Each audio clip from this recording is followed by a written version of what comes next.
ఆచి చికెన్ మసాలా. కేంద్ర ప్రభుత్వం మంత్రివర్గ విస్తరణకు సిద్ధమవుతుంది. ఈ నెల 15న కేబినెట్ లో సమూల ప్రక్షాళన చేపట్టనున్నట్లు తెలుస్తుంది. కేబినెట్ లో చోటు దక్కే వారికి అధిష్టానం ముందస్తు సమాచారం ఇస్తున్నారని సమాచారం. మంత్రి పదవి దక్కిన ఎంపీలకు అందుబాటులో ఉండాల్సిందిగా ఫోన్లు చేయాలని బీజేపీ వర్గాలు చెబుతున్నాయి. ఇక కొంతకాలంగా పునర్వ్యవస్థీకరణపై వార్తలు వస్తుండగా కేబినెట్ లో చోటు కోసం ఆశావాహులు ఎదురుచూస్తున్నారు. ఈసారి మంత్రివర్గంలో ఎన్డీఏ మిత్రపక్షాలకు వచ్చే ఏడాది అసెంబ్లీ ఎన్నికలు జరిగే రాష్ట్రాలకు అధిక ప్రాధాన్యం ఇవ్వనున్నట్లు తెలుస్తుంది. ఇక పార్లమెంటులో మహిళా రిజర్వేషన్ల బిల్లు వీగిపోవడంతో ఈ మంత్రివర్గంలో మహిళలకు పెద్దపీట వేయనున్నట్లు సమాచారం.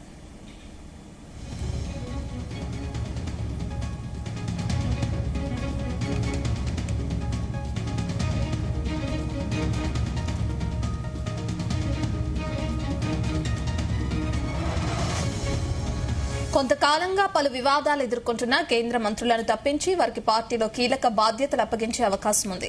ఇటీవల నీట్ పేపర్ లీక్ కేసులో తీవ్ర విమర్శలు ఎదుర్కొన్న విద్యాశాఖ మంత్రి ధర్మేంద్ర ప్రధాన్ను తప్పించాలని కేంద్రంపై ప్రతిపక్షాలు తీవ్ర ఒత్తిడి చేశాయి. అలాంటి మరికొంతమంది కేంద్ర మంత్రులకు కేబినెట్ నుంచి ఉద్వాసన పలికే అవకాశం ఉంది. దీనికి సంబంధించిన పూర్తి డీటెయిల్స్ అందించడానికి మా chief news coordinator Radhakrishna live లో జాయిన్ అవుతున్నారు. రాధాకృష్ణ, గుడ్ ఆఫ్టర్నూన్ రత్న.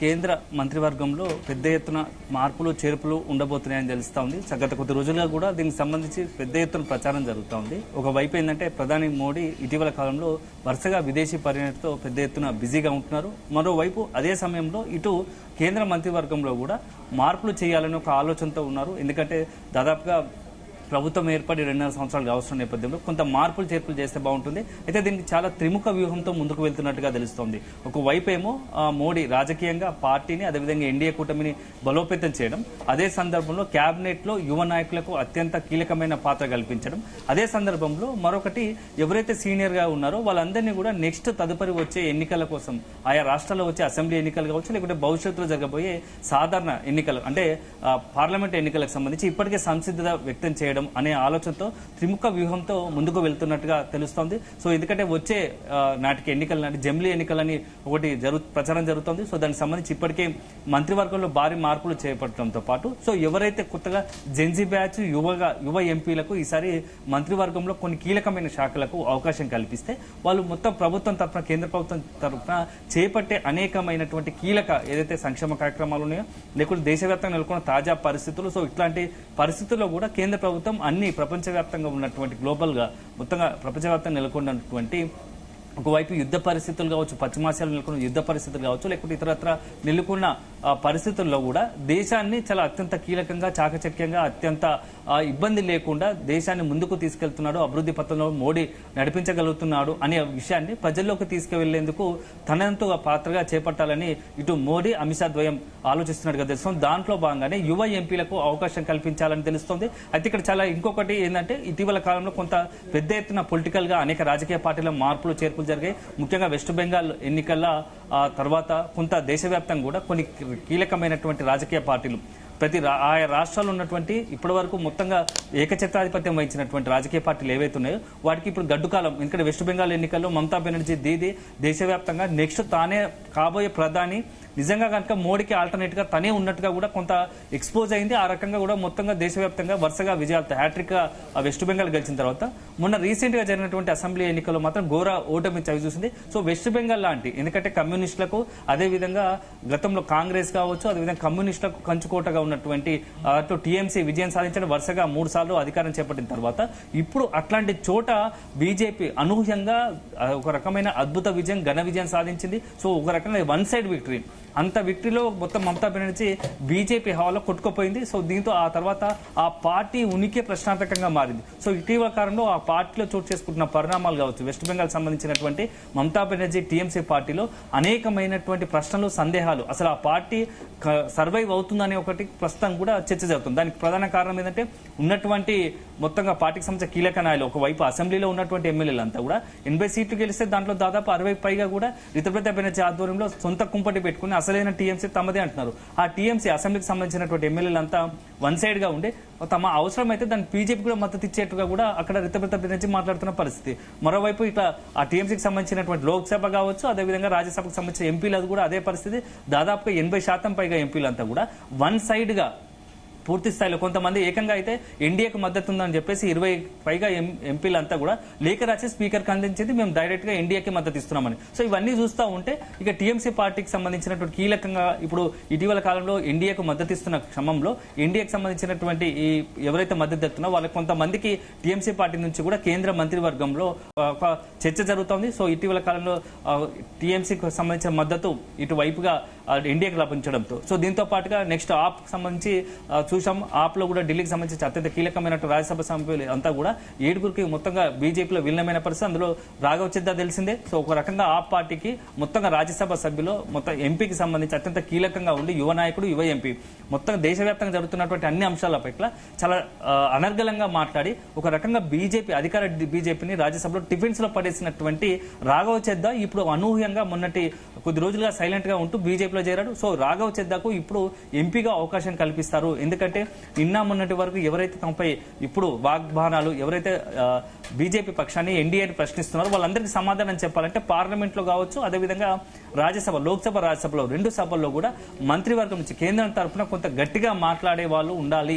యువ నాయకులు అయితే బాగుంటుంది. అదే సందర్భంలో ఒకవైపు పార్టీని అదేవిధంగా ఎన్డీఏను మరింత బలోపేతం చేయాలంటే యువ నాయకులు ఉంటే వాళ్ళు సోషల్ మీడియా యాక్టివిటీ ఉంటుంది. సో జెన్జీ బ్యాచ్ కావచ్చు, అంతమంది యువతరానికి కొంత అట్రాక్ట్ గా ఉండి యువతరానికి కొంత అత్తుకునేగలగా అంటే యువతరాన్ని అట్రాక్ట్ చేసే విధంగా యువతరానికి కొంత కేంద్రానికి సంబంధించి బీజేపీ కావచ్చు, ఎన్డీఏ ప్రభుత్వం దగ్గర అయ్యే విధంగా చేరువయ్యేలాగా కొంత ఆ ప్రణాళికలు రచిస్తున్నట్టుగా వ్యూహాత్మకంగా ముందుకు వెళ్తున్నట్టుగా తెలుస్తోంది. సో ఆప్ సంబంధించి అదేవిధంగా ఇటు టీఎంసీతో పాటు ఇతర ఇప్పటివరకు మహారాష్ట్రకు సంబంధించినటువంటి కొద్దిగా ఆ పార్టీ శివసేనకు సంబంధించి ఉద్దవ్ ఠాక్రే శివసేన పార్టీలో కొంత లుకలుకలనే అందులో కూడా కొంతమంది ఎంపీలు బీజేపీకి మద్దతు తెలుపుతున్న తెలుస్తున్నారు. అందులో కూడా ఒకరికి ఇద్దరికి మంత్రివర్గంలో అవకాశం కల్పిస్తారని చెప్పేసి ఒక చర్చ జరుగుతుంది. ఇలా చూస్తా పోతే చాలా పార్టీలకు సంబంధించి అదే సందర్భంలో ప్రస్తుతానికి ఇప్పుడు ఎన్డీఏలో ఉన్నటువంటి వాటిలో తెలుగుదేశం పార్టీకి సంబంధించి ఆంధ్ర నుంచి తెలుగుదేశం పార్టీ ఇప్పటికీ ఎన్డీఏ కూటమి అత్యంత కీలకంగా ఉంది. అదేవిధంగా ఇటు బీహార్ సంబంధించినటువంటి నితీష్ కుమార్ సంబంధించి జేడీయూ కూడా ఎన్డీఏ ప్రభుత్వంలో అత్యంత కీలకంగా ఉంది.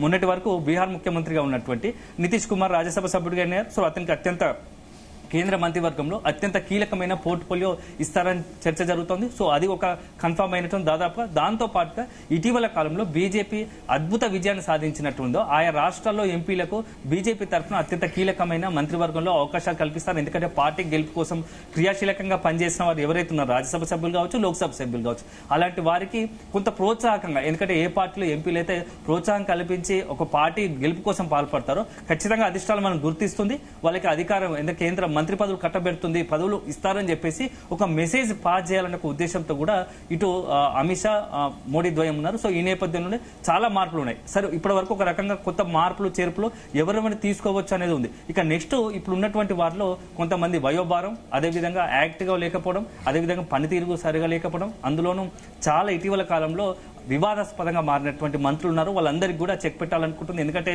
కేంద్ర ప్రభుత్వానికి ఎన్డీఏకు ఎక్కడైతే చెడ్డ పేరు వచ్చిందో అనుకుంటున్నారో ఆ మంత్రులు పక్కన కలంకిత మంత్రులు. సో అట్లా రకంగా ఆ మంత్రులందరినీ పక్క పెట్టాలనుకుంటుందో అందులో ముఖ్యంగా ధర్మేంద్ర ప్రధాన్ తెలిసిందే దేశవ్యాప్తంగా పెద్ద ఎత్తున చర్చనీయాంశంగా మారింది, వివాదాస్పదంగా మారింది. ఎందుకంటే నీట్ ఎగ్జామ్ సంబంధించి పేపర్ లీక్ అయిందో ఆ అంశం మొత్తం దేశవ్యాప్తంగా కూడా సంచలనంగా మారింది. గతంలో ఎప్పుడు లేనట్టుగా కూడా ధర్మేంద్ర ప్రధాన్ ఒక రకంగా రాజకీయంగా ఎన్డీఏ ప్రభుత్వాన్ని డిఫెన్స్ లో పనిచేసిన పరిస్థితి. ఒకవైపు ప్రతిపక్షాలు కావచ్చు, కాంగ్రెస్ పార్టీకి కావచ్చు, ఈ యొక్క నీట్ ఎగ్జామ్ లో దీన్ని ఒక బూచిగా చూసి రాజకీయంగా ఎన్డీఏపై బీజేపీపై ఒక రకంగా ఎదురుదాడికి దిగింది. సో దీంతో కొంత డిఫెన్స్ లో పడ్డట్టు కనిపించింది. సో ఈ నేపథ్యంలో ధర్మేంద్ర ప్రధాన్ ఖచ్చితంగా మంత్రివర్గం నుంచి తప్పిస్తారు అనేది ఒక చర్చ జరుగుతుంది. ఇక నెక్స్ట్ నిర్మలా సీతారామన్ సంబంధించి చాలా మోడీ హయాంలో ఇప్పటి వరకు ఆర్థిక శాఖ మంత్రిగా ఉన్నారు. సో భవిష్యత్తులో ఆర్థిక శాఖ మంత్రిగా ఉన్నటువంటి ఆమెను కొంత అతనికి సంబంధించినటువంటి పదవిలో మార్పు ఉంటుంది, సో శాఖ మారుస్తారని చెప్పేసి ప్రచారం జరుగుతోంది. దీనికి తోడు ఎన్డీఏకి సంబంధించి ఇప్పుడు ఏపీకి సంబంధించిన టీడీపీలో ఒకరిద్దరికి అవకాశం ఇస్తే ఉన్నవారిని మార్చడమా లేకుంటే ఇంకా ఒకరికి అవకాశం ఇవ్వడమా ఏపీ తరఫున? ఎందుకంటే జనసేన నుంచి ఇప్పటి వరకు ఒకరికి అవకాశం లేదు కాబట్టి జనసేన తరఫున అవసరమైతే ఒకరికి మంత్రివర్గంలో అవకాశం కల్పించడం, లేకుంటే జనసేనకు సంబంధించి లేని పక్షంలో అదేవిధంగా బీజేపీ నుంచి మరొకరికి కూడా కూడా అవకాశం కల్పిస్తే భవిష్యత్తులో ఏపీలో కూడా బీజేపీని, జనసేన అదేవిధంగా ఎన్డీఏని మరింత బలోపేతం చేసినట్టు అవకాశం ఉంటుందని చర్చ జరుగుతుంది. ఇక నెక్స్ట్ తెలంగాణకు సంబంధించి కూడా అత్యంత కీలకం. ఎందుకంటే మొత్తం ఎంటైర్ ఎపిసోడ్ లో ఈ మంత్రివర్గంలో మార్పులు చేర్పుల విషయంలో అత్యంత ఆసక్తికర అంశం ఏంటంటే తెలంగాణకు సంబంధించి ఇప్పటికే కేంద్ర మంత్రులుగా ఉన్నారు. సో ఒకవైపు బండి సంజయ్ కావచ్చు, అదేవిధంగా కిషన్ రెడ్డి, వీళ్ళకి తోడుగా మరొకరిని తీసుకుంటారు అనే చర్చ. సో ఎవరిని తీసుకుంటారు అనేది కూడా రకరకాలుగా చర్చ జరుగుతున్నప్పటికీ అల్టిమేట్ గా ఇప్పుడు ఎక్కువ తెరపైకి ఉన్న పేరు మాత్రం అందరికి తెలిసిన విషయమే. గత కొద్ది రోజులుగా జరుగుతోంది ఈటల రాజేందర్. సో ఒక రకంగా మల్కాజ్గిరి ఎంపీగా ఉండి తెలంగాణ రాష్ట్రంలో అత్యంత కీలకమైన సామాజిక వర్గానికి సంబంధించిన వ్యక్తి. ఎందుకంటే బీసీ సామాజిక వర్గం, అందులో ముదిరాజ్ సామాజిక వర్గానికి సంబంధించిన వాడు. సో కేవలం కమ్యూనిటీ బేస్డే కాదు, తెలంగాణ ఉద్యమంలో అత్యంత కీలకంగా ఉన్నటువంటి ఈటల రాజేందర్ కు అన్ని రాజకీయ పక్షాల నుంచి ప్రజలతోని మమేకమై ఉంటారు. సో ఒక రకంగా చెప్పాలంటే ఇప్పుడు ప్రస్తుతం ఉన్నటువంటి రాజకీయాల్లో అత్యంత కీలకమైన వ్యక్తిగా, అత్యంత తెలంగాణలో చాలా అంటే ఒక రకంగా చెప్పాలంటే వివాద రహితుడు, అందరితో అన్ని రాజకీయ పక్షాలతో పాటు ప్రజలతో మమేకమైనటువంటి నాయకుడు. సో ఈటల రాజేందర్ కు మంత్రివర్గంలో అవకాశం కల్పిస్తే అన్ని వైపులా ఒక ఉద్యమ శక్తులు కావచ్చు, ఉద్యమంలో ఉన్నటువంటి వ్యక్తులు కావచ్చు, అదేవిధంగా ఇటు బీసీ కమ్యూనిటీ కావచ్చు, ముదిరాజ్ కమ్యూనిటీ కావచ్చు. ఇప్పటి వరకు ఏంటంటే ఆల్రెడీ బండి సంజయ్ మున్నూరు కాపు కమ్యూనిటీ ఉన్నాడు కాబట్టి సో ఒకవైపు రెడ్డి, మున్నూరు కాపు, ముదిరాజ్ ఈక్వేషన్ లో తెలంగాణలో భవిష్యత్తులో రాజకీయంగా బీజేపీని మరింత బలోపేతం చేసుకునే అవకాశం ఉంటుందని ఒక ఆలోచన అధిష్టానం చేస్తుందని చెప్పేసి ఒక ప్రచారం జరుగుతుంది. అయితే ఈటల రాజేందర్ కు ఎందుకు ఈటల రాజేందర్ పేరు తెరపైకి వస్తుందంటే గతంలో బీజేపీ సంబంధించి తెలంగాణ రాష్ట్ర అధ్యక్షుడిగా ఈటల రాజేందర్ పేరు దాదాపుగా ఖరారైంది, ఫైనల్ అయిందని చెప్పేసి చర్చ జరిగింది. సో ఒక రకంగా ఈటల రాజేందర్ వస్తే భవిష్యత్తులో తెలంగాణలో బీజేపీ మరింత బలోపేతమయ్యే అవకాశాలు ఉందని చెప్పేసి కొంత ప్రచారం జరిగింది. సో చివరి నిమిషంలో అనూహ్యంగా రామచంద్రరావు తెలంగాణ బీజేపీ పగ్గాలు చేపట్టారు. సో ఒక రకంగా అది అనూహ్య ఫలితం, ఎవరు ఊహించకుండానే అధిష్టానం సంచలనాన్ని నేను తీసుకుంది. ఆ తర్వాత కూడా సో ఇక నెక్స్ట్ ఈటల రాజేందర్ సంబంధించి ఒక ప్రధాన పాత్ర పోషించాలి తెలంగాణ రాష్ట్ర రాజకీయాల్లో, బీజేపీ తరఫున తెలంగాణ రాష్ట్ర రాజకీయాల్లో ఈటల రాజేందర్ కు ఒక ప్రముఖ పాత్ర ఉంటే అది ఆటోమేటిక్ గా పార్టీకి కొంత లాభదాయకంగా ఉంటుందని చెప్పేసి అమిత్ షా ఆలోచిస్తున్నట్టుగా తెలుస్తోంది.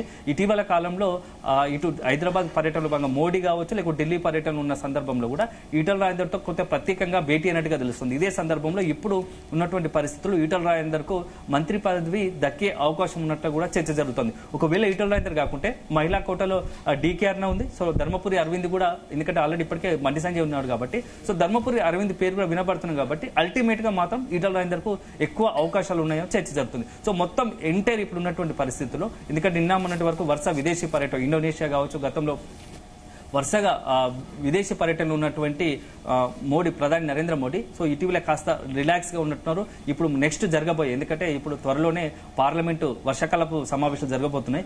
ఈ లోపే గనక ఒకవేళ గనక మంత్రివర్గ విస్తరణ చేపడితే బాగుంటుంది.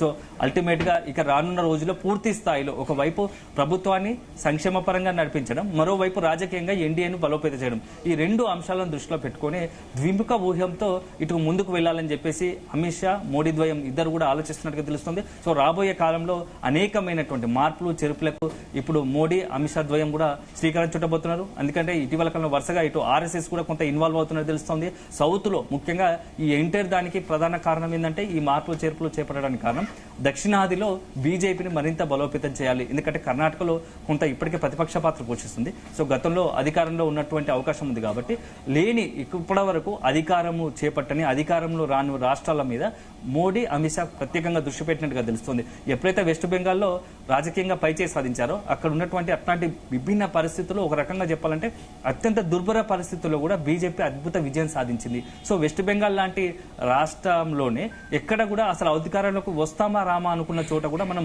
అద్భుత విజయాన్ని సాధించాము. వెస్ట్ బెంగాల్లోనే విజయం సాధ్యమైనప్పుడు సో తెలంగాణ కావచ్చు, ఇప్పటి వరకు అధికారం రాని రాష్ట్రాల్లో ఎందుకు వీలు కాదు, మన వంతు ప్రయత్నం చేయట్లేదు. సో బీజేపీ తెలంగాణ, దక్షిణాది రాష్ట్రాలపై ప్రత్యేకంగా దృష్టి పెట్టినట్టుగా తెలుస్తోంది. సో కర్ణాటకలో గతంలో గెలిచింది కాబట్టి నెక్స్ట్ తదుపరి వచ్చే అవకాశం ఉంది. సో తెలంగాణలో ఎక్కువ ఇప్పుడు ఫోకస్ పెట్టినట్టుగా తెలుస్తోంది.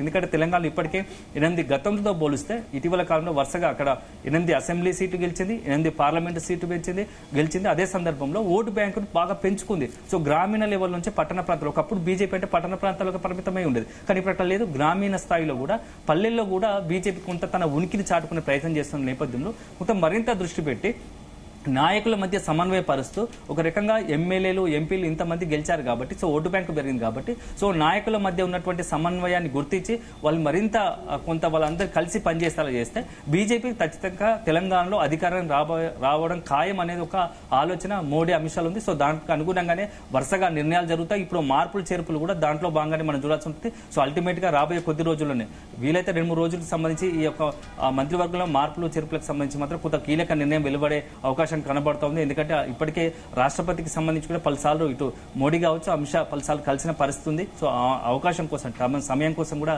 కలిసినట్టుగా కూడా చర్చ జరిగింది. సో చూడాలి, వేచి చూడాలి మరి ఏం జరగబోతోంది. మంత్రివర్గంలో మార్పులు చేర్పులు ఇప్పుడు ఉంటాయా లేకుంటే భవిష్యత్తులో మరికొంత సమయం తీసుకొని చేస్తారనేది మాత్రం కొంత సమయం తర్వాత తెలిసే అవకాశం కనబడుతోంది.